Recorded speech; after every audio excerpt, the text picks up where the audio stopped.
আজ থেকে চল চল যমুনায় চাই এসব মুভমেন্ট আর হতে দিব না। আন্দোলনের নামে একটি অংশ সবসময় স্যাবোটাজের অভিপ্রায়ে এখানে আসে, যেখানে যৌক্তিক আন্দোলনের বিষয়ে সরকার কথা শুনবে, তবে কিছু হলেই যমুনায় চল এমনটা আর হবে না। সরকার এবার কঠোর ভূমিকায় অবতীর্ণ হবে। বুধবার রাতে রাষ্ট্রীয় অতিথি ভবন যমুনায় জগন্নাথ বিশ্ববিদ্যালয় প্রশাসনের সঙ্গে বৈঠক শেষে কাকরাইল মসজিদ মোড়ে সাংবাদিকদের ব্রিফিংকালে এমনটাই বলেছেন তথ্য ও সম্প্রচার উপদেষ্টা মাহফুজ আলম। এর আগে ৩ দফা দাবিতে আন্দোলনরত জগন্নাথ বিশ্ববিদ্যালয়ের শিক্ষার্থীদের সামনে গিয়ে কথা বলার সময় তথ্য উপদেষ্টা মাহফুজ আলমকে লক্ষ্য করে বোতল নিক্ষেপের ঘটনা ঘটে।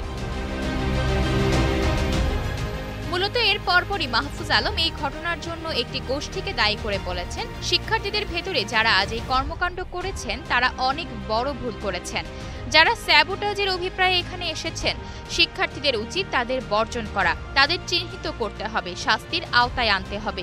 উদ্দেশ্য প্রণীতভাবে একটি চক্র তার উপরে আক্রমণ করেছে বলে অভিযোগ করে তথ্য ও সম্প্রচার উপদেষ্টা বলেন, শিক্ষার্থীদের আন্দোলনে একটি পক্ষ ঢুকে আন্দোলনকে স্যাবোটাজ করার চেষ্টা করছে।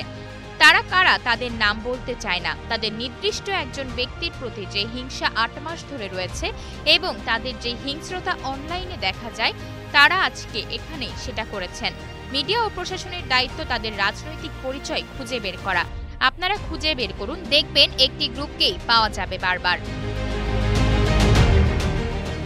দাবির বিষয়ে মাহফুজ আলম বলেন, সকাল থেকে জগন্নাথ বিশ্ববিদ্যালয়ের আবাসনের সমস্যা সমাধানের জন্য শিক্ষার্থীরা আন্দোলন করেছেন। তারা ৩টি দাবি দিয়েছেন, সেগুলোর যৌক্তিকতা আছে কি নেই এটা শিক্ষা মন্ত্রণালয় বিচার করে দেখবে। তবে তথ্য উপদেষ্টার মাথায় পানির বোতল নিক্ষেপের ঘটনায় দুঃখ প্রকাশ করে জগন্নাথ বিশ্ববিদ্যালয় ছাত্র দলের সদস্য সচিব শামসুল আরেফিন বলেন, উপদেষ্টা মাহফুজের বক্তব্যে অস্পষ্টতা তৈরি হয়েছে। সুস্পষ্ট ঘোষণা ছাড়া তারা কোনোভাবেই এই জায়গা ছেড়ে যাবে না।